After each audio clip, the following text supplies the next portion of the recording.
Hello everyone. Happy New Year. This is your Vegan Witch checking in for your full moon think piece, I suppose.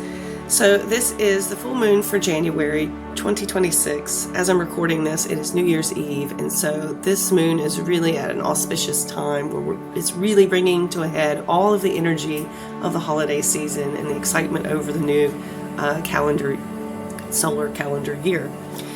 This moon is known by many names. It might be named the old moon, a time for quietness.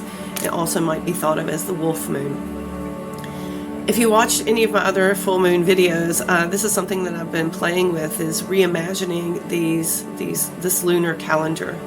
Historically, the moon was a very important marker of time and marker of meaning and seasonal shifts for ancient peoples, and really all the way up until early modern times, before we switched over to clocks, which wasn't that long ago. People were still using the moon and the sun 100 years ago to know when to get things done, and really shaped our social relations.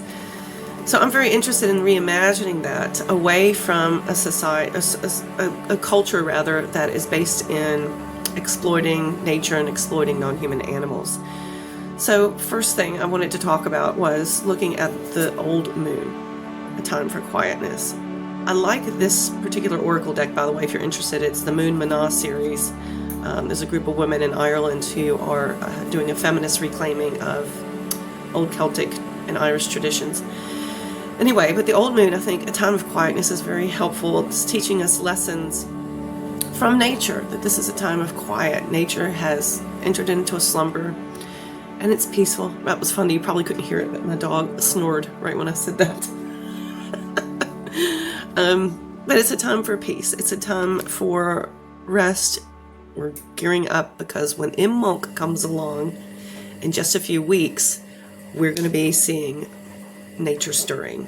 And I already in my garden am starting to see my bluebells and my snowdrops and daffodils shooting up their shoots, their green bits, which is wild to me because it's absolute heart of winter, but we're starting to see nature is getting ready. It's preparing.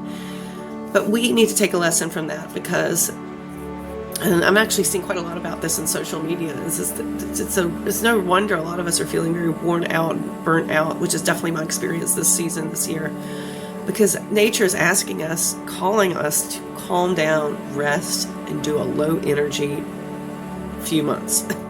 But in fact, we do the opposite, don't we? We're running around like wild, trying to get presents for everybody for Christmas, or get the New Year's party planned, or get the decluttering done, which is me, because January is my spring clean time. And then also, for if you're a student, or like me, a teacher, we're gearing up for a whole new term.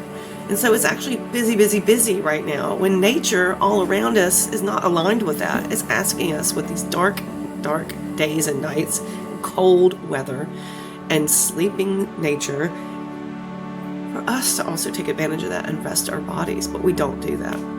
So think about in this next moon cycle, how can you force yourself to resist the call of modern culture to do and be, and maybe give our nervous system a break, take a cue from nature. The other thing I wanted to talk about was the sort of fantasizing we have, the romanticization of non-human animal imagery that we impart on moon cycles. So today's moon, this month's moon, the wolf moon for many, is a prime example of that. And in vegan witchcraft, I think it's important to try to walk that line where we want to embrace our animality. We want to celebrate our relationships with fellow animals, but we also don't want to tokenize, and we don't want to objectify. So the reality is with wolves is that they have been exterminated from most parts of the world. So I'm broadcasting from England right now. We haven't had wolves in England in hundreds of years. In Ireland, the last wolf was killed sometime in the 1700s. In the United States, the Trump administration is actively working to kill off the last remaining wolves that are still, by magic, holding out on the North American continent. So this is an active and ongoing systemic violence against wolves.